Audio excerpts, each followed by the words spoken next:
बिस्मिल्लाहिर्रहमानिर्रहीम, अस्सलाम वालेकुम। मैं हूं ईसा नकवी। इतवार 4 जनवरी का आगाज हो गया है। इस वक्त आलमी मंजरनामे पर हलचल है। अमेरिका दुनिया के सबसे बड़े खजाने पर अपनी गिरफ्त मजबूत कर रहा है।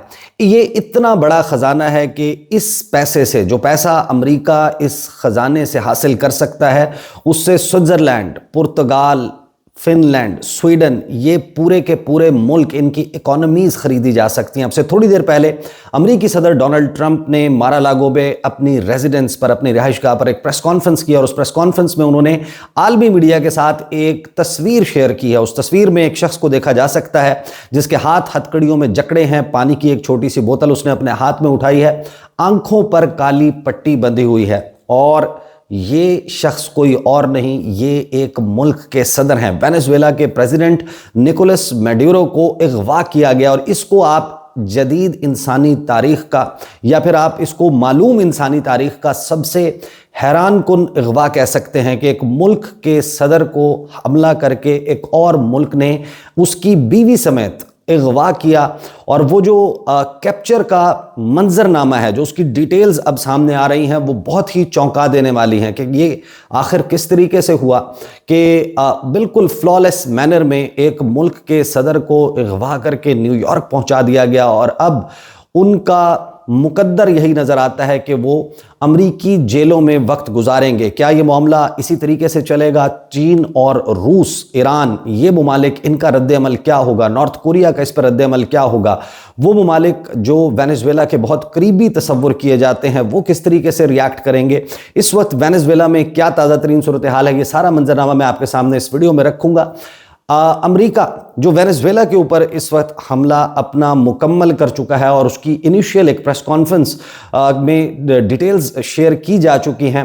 वेनेजुएला, ये जहन में रखिए कि 203 अरब बैरल, यानी दुनिया में क्रूड ऑयल का सबसे बड़ा खजाना जिस मुल्क में मौजूद है वो है वेनेजुएला। और डोनाल्ड ट्रंप ने अपनी प्रेस कॉन्फ्रेंस में ये ऐलान किया है कि उनके इस हमले का मकसद निकोलस मैडुरो की हुकूमत का खात्मा नहीं है, वेनेजुएला में रिजीम चेंज नहीं है, बल्कि वो ये कहते हैं कि टेम्परेरली, फिल वक्त ये मुल्क हम चलाएंगे और यहाँ के oil reserves and we will keep the oil flowing, जिसका वाज़े तौर पर मतलब ये है कि अमेरिका इस वक्त पूरी दुनिया में जो ओपेक प्लस रशिया की अजारादारी है तेल के मामले में, उसको अब चैलेंज करना चाहता है, उसको टक्कर देना चाहता है, अपने इत्तेहादियों को खुश रखना चाहता है और अपनी ताकत को बढ़ाना चाहता है। इसके बहुत सारे एस्पेक्ट्स हैं जिन पर मैं इंशाल्लाह आने वाली वीडियोस में बात करूंगा, लेकिन फिल वक्त देखते हैं कि इस वक्त मंजरनामा क्या है, क्या डिटेल सामने आ रही हैं और जो अगवा है, ये अगवा किस तरीके से सरअंजाम पाया। ये आपको मालूम है कि मैं अपनी मुताद्दिद वीडियोज़ में जो लैटिन अमेरिका है या साउथ अमेरिका है, उसके बहुत सारे ममालिक, उनके ताल्लुकात अमेरिका के साथ, उनको कवर करता रहा हूँ। आपको मालूम है कि जो इस वक्त वेनेजुएला है, वेनेजुएला का मामला आज से नहीं है। जब से हुगो शावेज जो है उनके पास लीडरशिप थी वेनेजुएला की, उस वक्त ये तमाम मामलात अमेरिका और वेनेजुएला के दरमियान इस नहज के ऊपर बनना शुरू हुए। यानी ये जो हादसा आज हम अपने सामने अनफोल्ड होता देख रहे हैं, ये इसको आप कह सकते हैं कि वक्त करता है परवरिश बरसों, हादसा एकदम नहीं होता। हुगो शावेज के बाद जिस वक्त निकोलस मैडुरो का राइज होता है 2013 में, उसके बाद से एक ऐसा मुल्क जो ऑयल के मामले में, क्रूड ऑयल के मामले में पूरी दुनिया का अमीर तरीन मुल्क तस्वुर होता है, उसके ऊपर इस किस्म की भयानक सैंक्शंस, पाबंदियां लगाई जाती हैं कि वो खुद कोड़ी कोड़ी का मोहताज हो जाता है। आप हैरान हो कि वो मुल्क जो दुनिया के अमीर तरीन ममालिक में जिसको होना चाहिए, आज उसके सदर को जिस इल्ज़ाम के ऊपर अगवा किया गया है, वो इल्ज़ाम क्या है? वो इल्ज़ाम ये है कि ये एक ड्रग कार्टेल चला रहे थे और कश्तियों के ज़रिए अमेरिका में ड्रग्स, कोकेन स्मगल करने का बिजनेस कर रहे थे, धंधा कर रहे थे और इस बुनियाद पर इनको अगवा किया गया। इन्हीं चार्जेस के ऊपर इन पर मुकदमा चलाया जाएगा और अमेरिका अपनी अदालतों में निकोलस मैडुरो को इन पर सजा भी दे देगा। लेकिन क्या ये सब कुछ करना ये इतनी आसानी से पूरी दुनिया हजम कर लेगी? इस वक्त पूरी दुनिया में क्या डेवलपमेंट्स चल रही हैं, यानी कि निकोलस मैडुरो के ऊपर ड्रग कार्टेल का इल्ज़ाम लगा है और ये आप ज़रूर इससे अंदाज़ा लगा सकते हैं कि साल 2020, 21, 22 ख़ास तौर पर वो वक्त जिस वक्त लग रहा था कि इस किस्म का कोई एक्शन जो है वो अमेरिका की तरफ से लिया जा सकता है, जब ख़ास तौर पर वेनेजुएला की इकोनॉमी जिस तरीके से उसको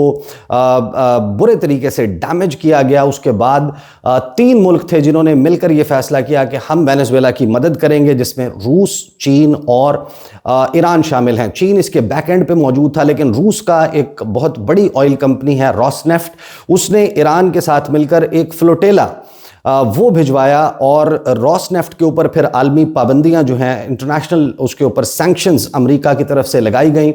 और जब कैरेबियन सी में वो फ्लोटेला दाखिल हुआ था तो उस वक्त उसके ऊपर हमले की भी जो है वो लगता था कि हमला हो जाएगा, लेकिन वो मामला अवर्ट हो गया। और आज जब हम इन चीज़ों को अनफोल्ड होता देखते हैं तो बहुत अच्छे से अंदाज़ा होता है कि अमेरिका इस वक्त जो कॉन्फ्लिक्ट्स का बिजनेस करता है, जो जंगों का बिजनेस कारोबार करता है, ताकि अपनी जो सुप्रामेसी है, अपने सुपर पावर का स्टेटस उसको बरकरार रख सके, उस वक्त मंसूबा ये था कि अफगानिस्तान की कॉन्फ्लिक्ट को शिफ्ट किया जाएगा। अफगानिस्तान में कॉन्फ्लिक्ट खत्म होगी, यूक्रेन में शुरू होगी। और अब जिस वक्त वेनेजुएला वाला मामला अनफोल्ड हो रहा है, लगता यह है कि बहुत जल्द यूक्रेन की कॉन्फ्लिक्ट सिमट जाएगी अगर मामला साउथ अमेरिका में, लैटिन अमेरिका में काबू से बाहर होता है। इस वक्त क्या कुछ हो रहा है अमेरिका में, उसके हवाले से ज़रा बात कर लेते हैं। जो अभी इस वक्त हमारे सामने जो तफसीलात सामने आ रही हैं, उन तफसीलात के मुताबिक प्रेसिडेंट ट्रंप ने ये बताया है, मारा-अ-लागो पे अपनी रेजिडेंस पे उन्होंने प्रेस कॉन्फ्रेंस की और न्यू ईयर नाइट से वो यहाँ पर मौजूद थे। उसके बाद से वो वहीं पर बैठकर अपने तमाम मामलात चला रहे हैं, अपने अहकामात जो हैं वो दे रहे हैं। उन्होंने बताया कि निकोलस मडूरो और उसकी बीवी को कैप्चर कर लिया गया है, गिरफ्तार किया गया है और उनको एक तैयारे के ज़रिए ला चुके हैं हम अमेरिका। और उन्होंने बताया कि एक लार्ज स्केल स्ट्राइक अमेरिका की तरफ से की गई। उसके बाद डोनाल्ड ट्रंप ने उसी प्रेस कॉन्फ्रेंस में यह भी बताया कि अब कोई और नहीं, अमेरिका बहादुर खुद वेनेजुएला को चलाएगा। एक मुल्क को अमेरिका ने एक तरीके से कब्जा कर लिया है। वो जो दौर था जब आप कॉलोनियलिज्म का सुनते थे कि जिस वक्त बड़ी बड़ी आलमी ताकतें, आलमी साम्राज्य जो हैं, साम्राज्य कुव्वतें, वो दीगर ममालिक पर कब्जा करते थे, लेकिन 1945 के बाद ये मामलात जो है वो ख़त्म होते गए। और आज के दिन में किसी मुल्क का किसी दूसरे मुल्क पर इस तरीके से कब्ज़ा करना और उसके बाद ये दावा करना कि अब हम इस मुल्क के मालिक हैं, हम इसको चलाएंगे, हम इसके जो रिज़र्व्स हैं, जो इसके ख़जाने हैं, वो उसके मालिक भी हम होंगे, ये बड़ा ही हैरान कुन है जो हम अपने सामने होता हुआ देख रहे हैं। डोनाल्ड ट्रंप ने कहा कि अमेरिका जो है वो अब वेनेजुएला को चलाएगा टेम्परेरी बेसिस पे ड्यूरिंग दी ट्रांजिशन, कि जिस दौरान ट्रांजिशन होगी, ये ट्रांजिशन आपको मालूम है कि जब तक अमेरिका के अपने टर्म्स पर नहीं होगी, कि एक ऐसी पपेट हुकूमत, कठपुतली हुकूमत वहाँ पर इंस्टॉल की जाए जो वहाँ के ख़जाने, वहाँ के मामलात, वहाँ की पॉलिसी उसको अमेरिका के ताबे रहते हुए बनाए, उस वक्त तक ये ट्रांजिशन आप देखेंगे कि मुकम्मल नहीं होगी। और ख़ास तौर पर जो साउथ अमेरिका है, वहाँ पर चाइना की जो इनरोड्स, जिस तरीके से चाइना का इन्फ्लुएंस बढ़ रहा था, तो ये कोई बहुत अचंभे की बात नहीं है कि अमेरिका ने ये स्टेप लिया है। और अमेरिका इस वक्त एक ट्रॉफी की तलाश में था। अफगानिस्तान के बाद यूक्रेन कोई बहुत खातिर खा कामयाबी हासिल नहीं हुई। अफगानिस्तान में जो शिकस्त हुई उसका दाग है कि धुलने का नाम नहीं ले रहा। और अपने सुपर पावर के स्टेटस को बरकरार रखने के लिए अमेरिका को एक आलमी मंजरनामे पर ऐसी ट्रॉफी चाहिए कि जिसको वो अपने इत्तेहादियों को और छोटे ममालिक को दिखाकर ये बता सके कि हाँ, मैं हूँ सुपर पावर। आपने एलिजियंस, अतात गुजारी अगर रखनी है किसी के साथ तो फिर वो अमेरिका बहादुर है। चाइना का बढ़ता हुआ असर रसूख, चाहे अर्जेंटीना हो, ब्राज़ील हो, चिली हो, उसके अलावा ख़ास तौर पर वेनेजुएला, क्यूबा, निकारागुआ, ये वो तमाम ममालिक हैं जहाँ पर चाइना का असर रसूख बढ़ता जा रहा था। पनामा के मामलात, पनामा कैनाल आपको मालूम है कि कितना इम्पॉर्टेंट है, ख़ास तौर पर जो बेल्ट एंड रोड इनिशिएटिव है सदर शी जिनपिंग का, उसके लिए ये कितना अहम है। तो उस तमाम मामले को चाइना को अंडरमाइन करने के लिए अमेरिका ने ये स्टेप उठाया। और फिर हम ये देखते हैं कि ये बताया जाता है कि जो डेल्टा फोर्स है अमेरिका की, उसने एक एलीट स्पेशल फोर्स यूनिट है, उसने ये ऑपरेशन कैरी आउट किया है वेनेजुएला में। और जिस ड्रामाई अंदाज में ये सब कुछ हुआ, वो भी बड़ा हैरानकुन है। वो तफसील मैं अभी आपके सामने रखता हूं, जो तफसील इस प्रेस कॉन्फ्रेंस में शेयर की गई है, और minute by minute, second by second के क्या कुछ हो रहा था, कितने वक्त में ये ऑपरेशन मुकम्मल हुआ, और आखिर वेनेजुएला, जिसको ये खदशा आज से नहीं 2013 से नहीं, सन 2000 से 2001 2002 से ये मौजूद है कि अमेरिका इस किस्म का कोई स्टेप वहां पर रिजीम चेंज के लिए कर सकता है।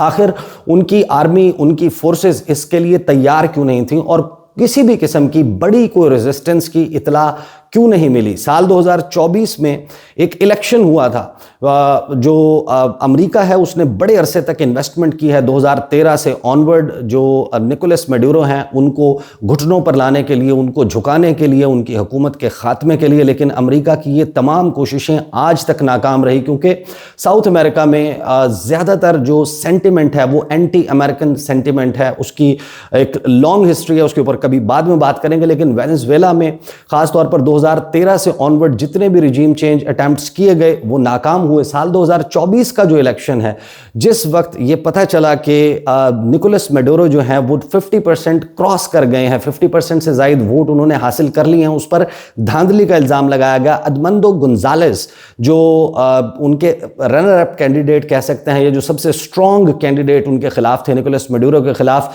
उनकी जीत डिक्लेयर की अमेरिका ने, यूरोपियन ममालिक ने, अमेरिका के इत्तेहादियों ने, और उन्होंने कहा फौरी तौर पर, आपको याद होगा कि उस वक्त एक टेलीफोन कॉल गई एडमंडो गोंजालेस को, और उनको ये कहा गया कि हम आपको विनर तस्वुर करते हैं इलेक्शंस में। उसके बाद से लग यही रहा था कि किसी भी वक्त कोई ऐसा काम तो ज़रूर होगा जिसमें वेनेजुएला के और निकोलस मैडुरो के खिलाफ घेरा तंग किया जाएगा। लेकिन ये किसी के गुमान में नहीं था कि अमेरिका इस तरीके से हमला करेगा और गिरफ्तार करके ले जाएगा निकोलस मैडुरो और उनकी वाइफ को। अब डोनाल्ड ट्रंप ने जो चीज़ें बताई हैं उसके मुताबिक जो दोनों मियाँ बीवी हैं उनको इस वक्त न्यूयॉर्क पहुंचाया जा चुका है, जहां पर उनके ऊपर फेडरल चार्जेस होंगे ड्रग ट्रैफिकिंग के और उन गैंग्स के साथ मिलकर ऑपरेट करने के, जिनको टेररिस्ट ऑर्गेनाइजेशंस के साथ शुबे में जिनके ऊपर पाबंदियां लगाई गई हैं। और मैडुरो जब ये इल्ज़ामात लगने शुरू हुए थे उसके बाद से उसको डिनाई कर रहे हैं। और आप खुद अंदाज़ा लगा लेंगे, एक ऐसा मुल्क जिसके ऑयल रिजर्व्स की वर्थ जो है वो 12,000 अरब डॉलर से ज़्यादा हो, उस मुल्क के सदर को, जो भी 2013 से सदर हो मुल्क का, उसको क्या ज़रूरत पेश आएगी कि वो हेरोइन बेच के, वो कोकेन बेच के, वो नशावर चीज़ें बेच के जो है वो पैसा कमाने की या दौलत इकट्ठा करने की कोशिश करे। उनके ऊपर जो उनकी इकॉनमी को चोक किया गया है, जो उनकी मुआशी नाकाबंदी की गई है, वो इसी मकसद के लिए थी, जो मकसद जब मुआशी नाकाबंदी से अचीव नहीं हुआ तो फिर अमेरिका ने ये दूसरा हरबा और हैरान कुन हरबा जो है वो इस्तेमाल किया है।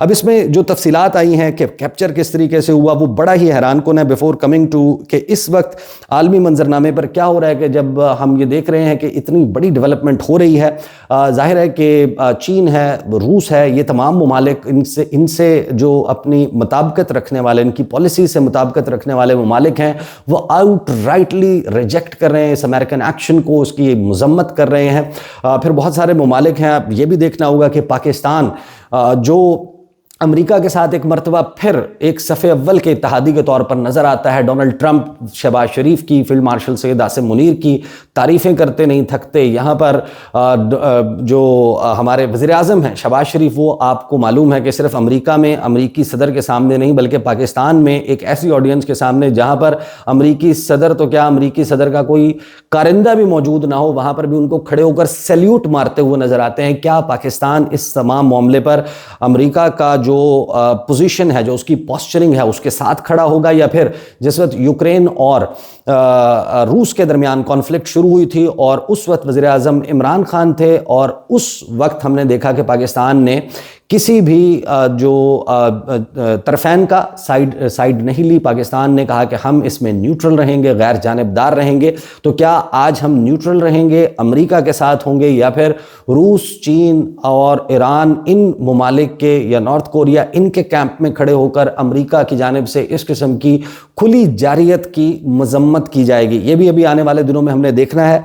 अभी जो UN सिक्योरिटी काउंसिल है उसकी एमरजेंसी मीटिंग कॉल कर ली गई है अब से थोड़ी देर पहले, मिले। और इसमें जाहिर है कि इस तमाम डेवलपमेंट को जो है इसका जायज़ा लिया जाएगा। अब यूएन सिक्योरिटी काउंसिल इसके ऊपर कैसे रिएक्ट करती है, अक़वाम मुत्तहिदा के दीगर जो मेंबरान ममालिक हैं वो किस तरीके से रिएक्ट करते हैं। अभी हम इस वक्त ये देख रहे हैं कि जो मेडुरो के कैप्चर होने की तफसीलात हैं जो बताई हैं कि फाइनल अप्रूवल डोनाल्ड ट्रंप ने जुमे और हफ्ते की दरमियानी रात 10:46 पर फाइनल अप्रूवल दिया अमरीकी अफवाज को। और जो जॉइंट चीफ्स चेयरमैन हैं जनरल डैन केन, उन्होंने बताया रिपोर्टर्स को कि सैटरडे को हमने ये ऑपरेशन लॉन्च किया, स्टार्ट किया।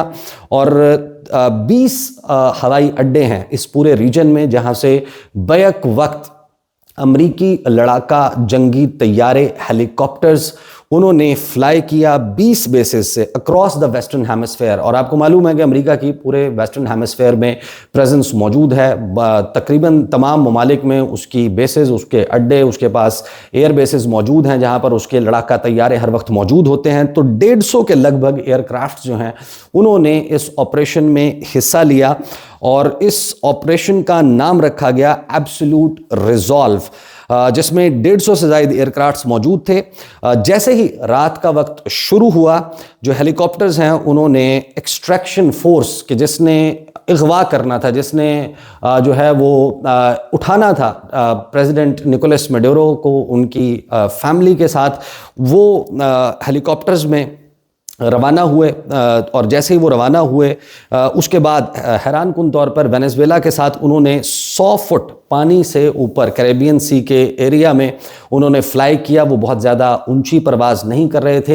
हैरान कुन तौर पर वेनेजुएला के ना रडार्स काम कर रहे थे। और फिर अभी इसके ऊपर तफसीलात आना बाकी हैं। डोनाल्ड ट्रंप ने इशारतन तो ज़रूर बताया है कि कुछ ना कुछ ऐसी छेड़छाड़ की गई कि पूरा वेनेजुएला एकदम ब्लैकआउट हो गया। वहाँ पर तमाम की तमाम जो बिजली है वो बंद हो गई। आपको याद होगा कि अब से तकरीबन 1.5-2 साल पहले एक ऐसा वाकया इंडिया में हुआ था जब इंडिया ने ये इल्ज़ाम लगाया था या इंडियन मीडिया में ये चैमगोइयाँ चली थी कि चाइना ने अपने इलेक्ट्रोमैग्नेटिक वेपन्स को टेस्ट किया है और उन वेपन्स के ज़रिए पूरे भारत की बैक वक्त बिजली जो है वो मुनक़ता हो गई। भारत की बेशतर रियासतों में अचानक से एक कंप्लीट ब्लैकआउट था। मंजरनामा जो है वो बिल्कुल घुप अंधेरा था।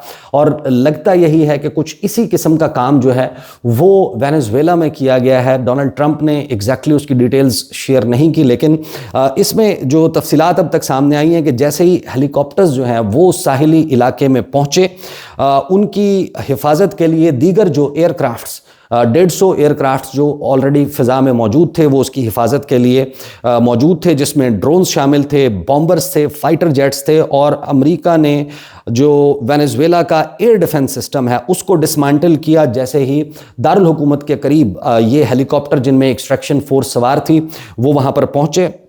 और जो जनरल केन हैं उनके मुताबिक बहुत से वेपन्स जो हैं वो इंस्टॉल किए गए थे, डिप्लॉय किए गए थे ताकि हेलीकॉप्टर्स जो हैं उनको टारगेट एरिया तक रसाई में मदद मिले। लेकिन हैरान कुन तौर पर इनको रास्ते में किसी भी किस्म की मज़ाहमत का सामना नहीं करना पड़ा। अब इसकी भी ज़ाहिर है कि डिटेल्स शायद आज से 30 साल के बाद कुछ फाइल्स के ज़रिए सामने आए कि उस वक्त शायद जो लोग जिनकी ये जिम्मेदारी थी कि उन्होंने हिफाजत करनी है वो भी ऑन बोर्ड थे कि इस किस्म का कोई ऑपरेशन होना है, क्योंकि सिर्फ वहां पर जहां निकोलस मेडुरो मौजूद थे सिर्फ वहां पर एक हल्की फुल्की रेजिस्टेंस की जो है वो इतला आई है। आगे डिटेल्स जो शेयर की हैं कि एयर डिफेंस सिस्टम उसको जैम कर दिया गया था। डोनाल्ड ट्रंप ने कहा कि the lights in the capital city had largely gone dark due to a certain experience that we have, क्योंकि हमारे पास एक तजुर्बा मौजूद है। अब वो तजुर्बा वो क्या है, किस तरीके से उन्होंने इलेक्ट्रोमैग्नेटिक वेपन्स का इस्तेमाल किया या फिर कोई किसी और चीज़ का तजुर्बा है जो वो बता रहे हैं जो किया गया।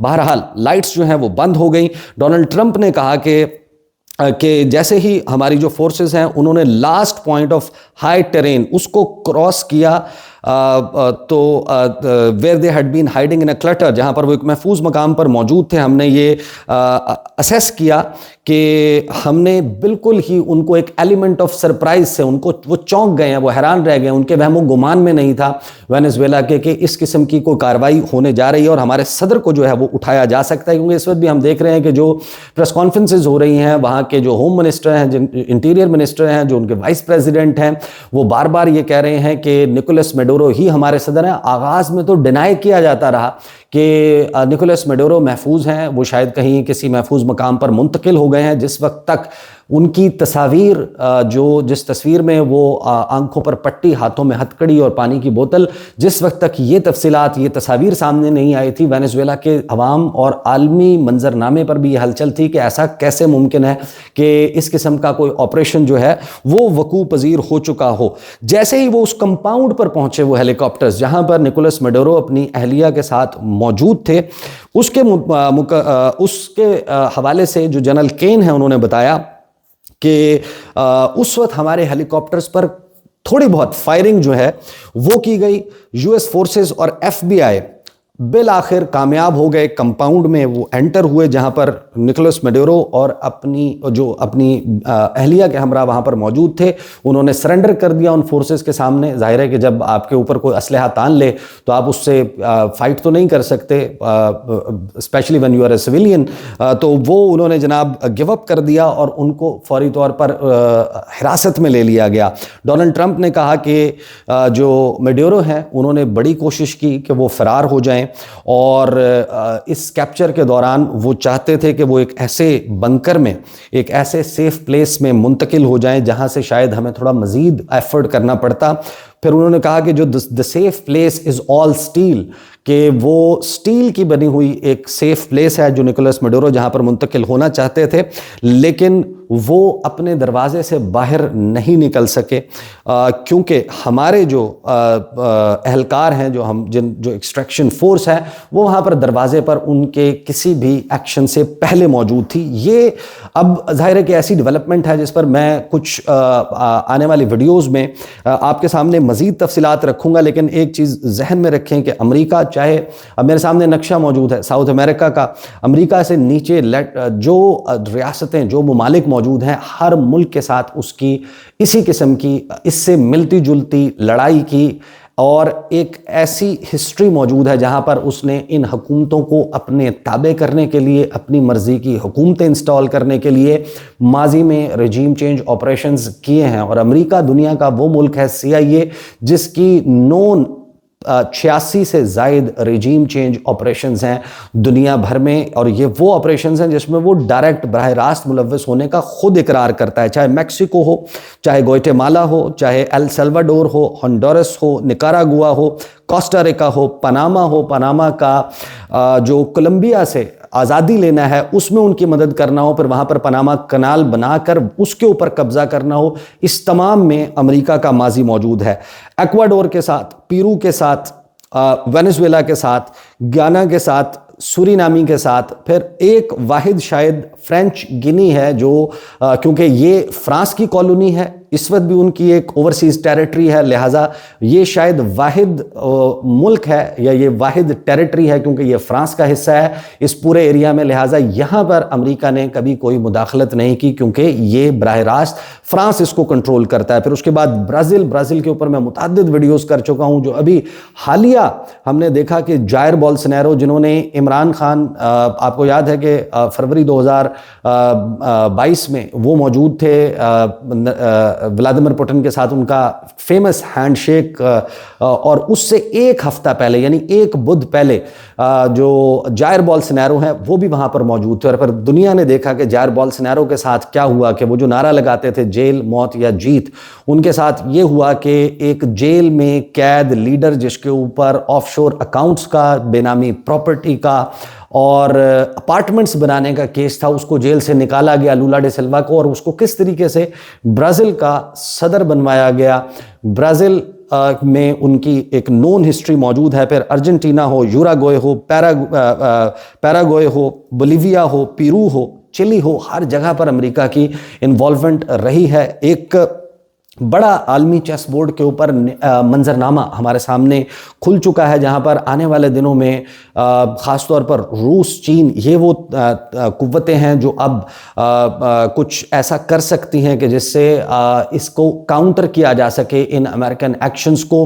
क्या ताइवान की तरफ इसी बुनियाद पर या इसी तर्ज अमल पर, इसी तरीक़ाकार के तहत चीन बढ़ेगा? अगर इस किस्म का कोई काम होता है तो उसका नतीजा क्या निकलेगा? क्या वेनेजुएला के बाद नेक्स्ट टारगेट अमेरिका का ईरान हो सकता है? क्या वेनेजुएला पर अमेरिका जिस तरीके से कह रहा है कि अब उनके ऑयल रिजर्व्स को हम चलाएंगे, मुल्क को हम चलाएंगे, वो ये करने में कामयाब होगा?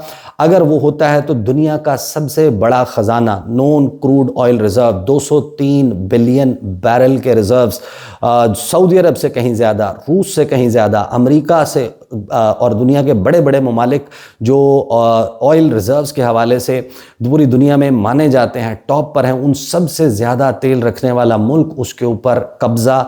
और ये वो चीज़ें हैं जो हम अनफोल्ड होते हुए देख रहे हैं। इस पर मज़ीद इंशाल्लाह गुफ्तगू अगली वीडियो में होगी। अब तक के लिए इतना ही, इजाज़त दीजिए। अल्लाह हाफ़िज़।